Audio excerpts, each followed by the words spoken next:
What is up, wrestling fans? This is Kayfabe Chronicles, and I am your host, JP.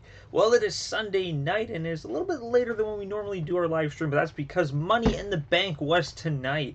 So what happened? I'm going to talk about it right now.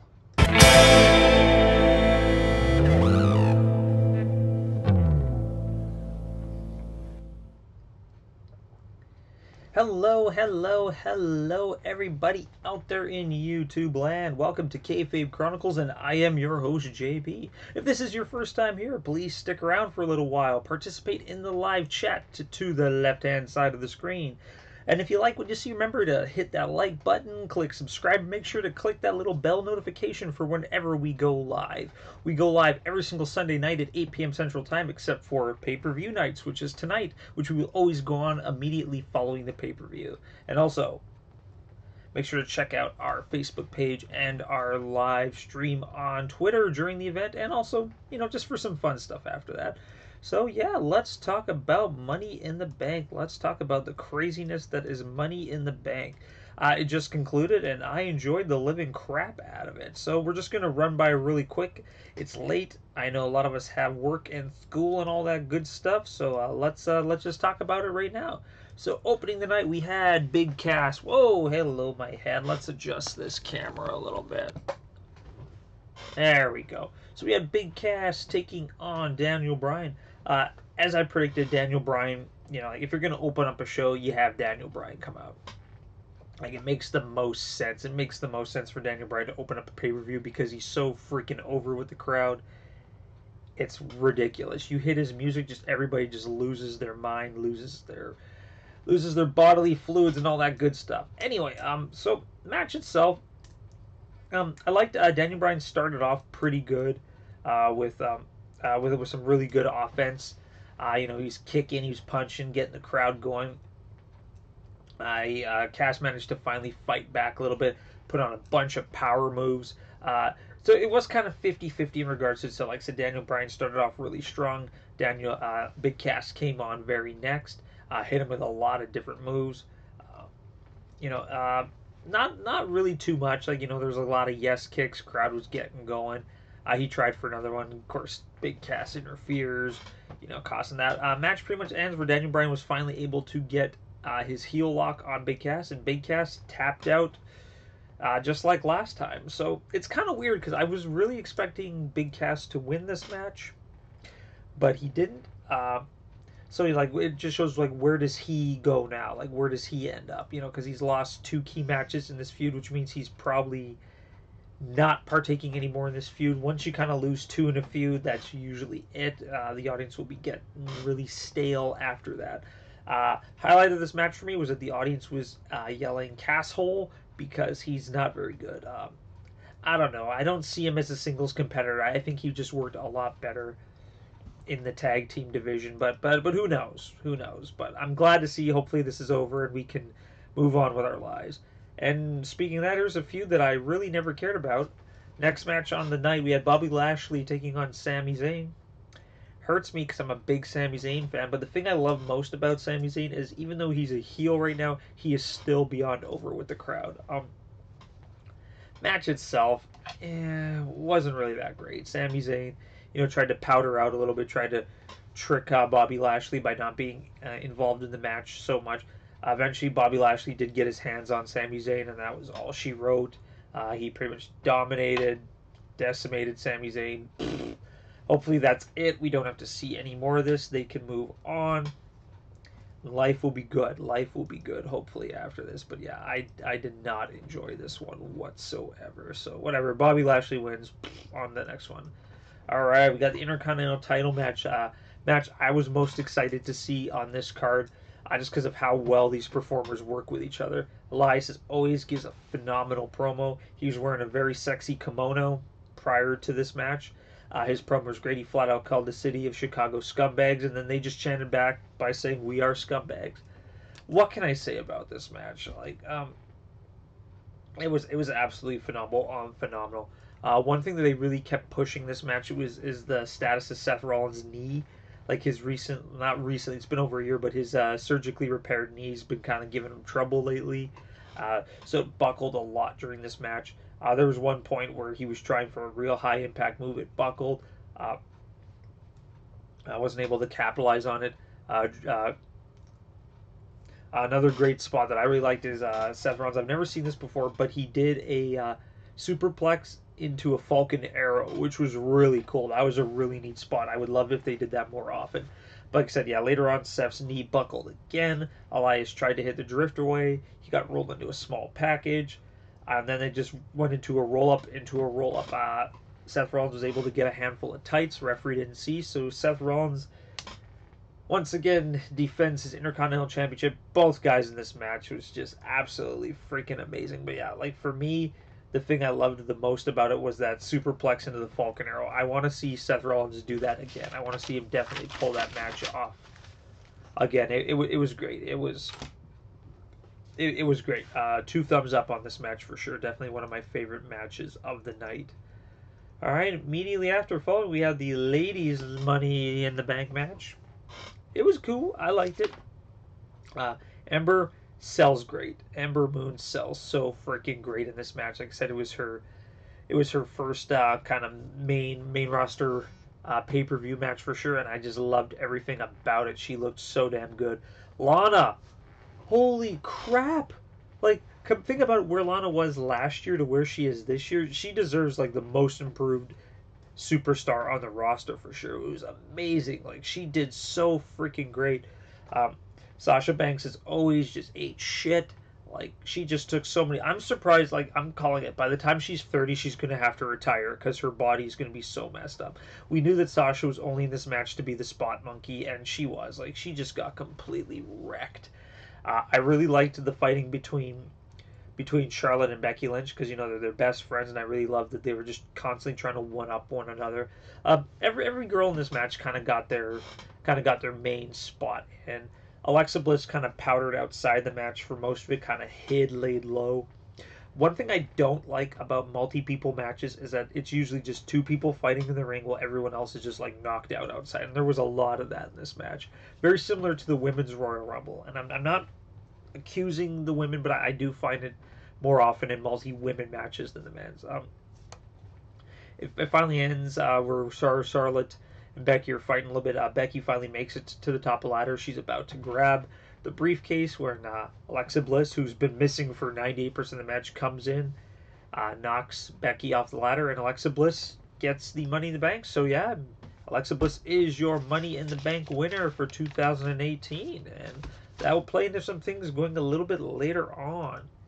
Alright, right after that match we have is everybody's favorite that everyone was looking forward to, Roman Reigns taking on Jinder Mahal. The thing that sucks is I watched this match and I had to turn the sound off just to get the thing because Chicago was not liking it. Like, you know what? It wasn't a boring match. It wasn't horrible. Just the crowd just doesn't want to see Roman Reigns and doesn't want to see Jinder Mahal, so they were yelling all sorts of things. We had a CM Punk chant. We had an NXT chant. We had a This Is Awful chant. We had a Johnny Wrestling chant. We had a Let's Go Cena, Cena Sucks chant. And just one of the funniest things is that, like, Corey Graves was actually like, Jinder Mahal is feeding off of this crowd. I'm like, is he really feeding off of this crowd? Vince McMahon Sucks chant at some point. It's just very disrespectful to the audience. Like, they just did not appreciate the match, but just let them fight. Overall, from what I could see, it was pretty good, but unfortunately, like I said, I had to turn the sound off because it was just really pissing me off. Sunil Singh was injured for most of it, but he kept trying to interfere with Roman Reigns. Roman Reigns, of course, beat the living crap out of him. Finally hits the spear on Jinder Mahal, and Roman Reigns wins. If it wasn't for the crowd, I would have enjoyed this match more, but it was really, really hard to watch it because of just everything that was going on. Alright, next we have the SmackDown Women's Championship, Carmella versus Asuka. Asuka just dominant for the first whole little bit. Carmella actually tries to powder out. She grabs her title and tries to leave, but Asuka's not having any of that. Asuka pretty much dominates for almost the entire match. There was one point where Carmella was able to ram Asuka's head into the turnbuckle, and that allowed her to mount her kind of offense in there. Asuka eventually just beats Carmella down so badly that she's going for the Asuka lock. And all of a sudden, another Asuka appears in the ring. You know, with the mask and the kimono ring. Pulls off the mask to reveal that it's James Ellsworth. Back. Yay.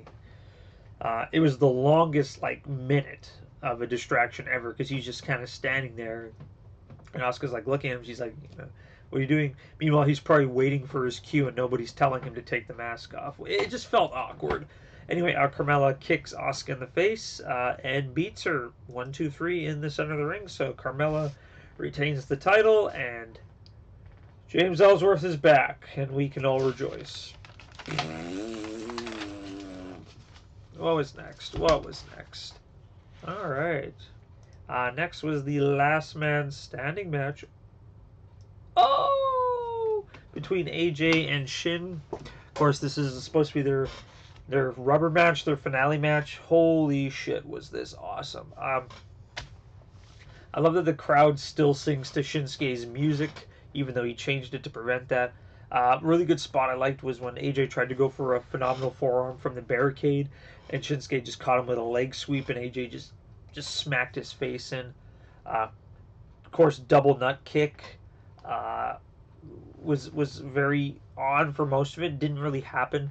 There was a point where he tried to go for the nut punch, and of course AJ blocked it, dodged, and then he went for a Pelé kick, but he kind of botched that. Low blow, like, you know, as he's getting up on the table. It was just a lot. Like, I have a lot of notes on this. I can't really read my writing. It's garbage.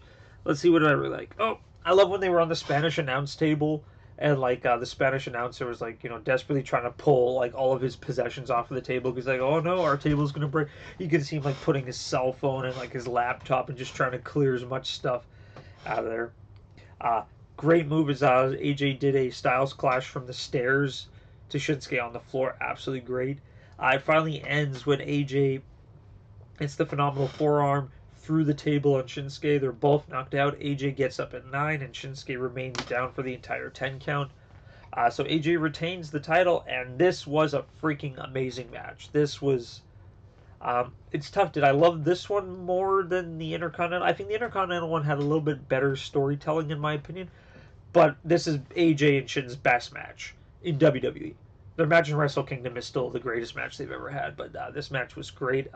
It was nice to see it finally end on a good match. Like, you know, they built up their WrestleMania match so high and then under-delivered, and then each match has been slowly getting better. But this one was absolutely the best freaking match that they've had yet. So, kudos.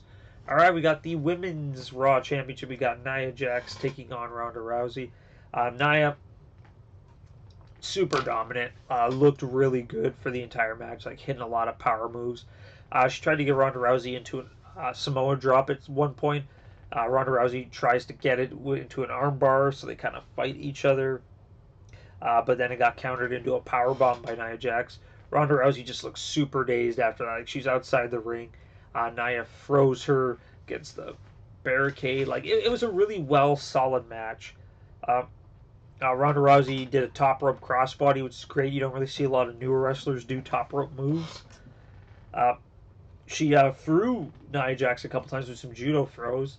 Near the end, she tries to lock her in the armbar one more time, and then just before she clenches it in, Alexa Bliss runs in with her Money in the Bank contract and knocks the shit out of both of them. Knocks out Ronda Rousey, throws her outside the ring, knocks out Nia Jax, cashes in her Money in the Bank, hits Nia Jax with the DDT, hits the Twisted Bliss, and we have a new Women's Raw Champion, Alexa Bliss. I knew that the match itself, I knew that neither of these women were walking out with a title. It's just, I predicted it would be Natalya who's going to do the Money Bank, but I'm okay with Alexa Bliss. I would have, you know, she was kind of third on my list. I would have preferred, like I said, Natalya or Becky Lynch, but Alexa with the title's good, but a lot of people are hating on it because she's had, like, 4 title reigns in the past 2 years, which is a lot for somebody.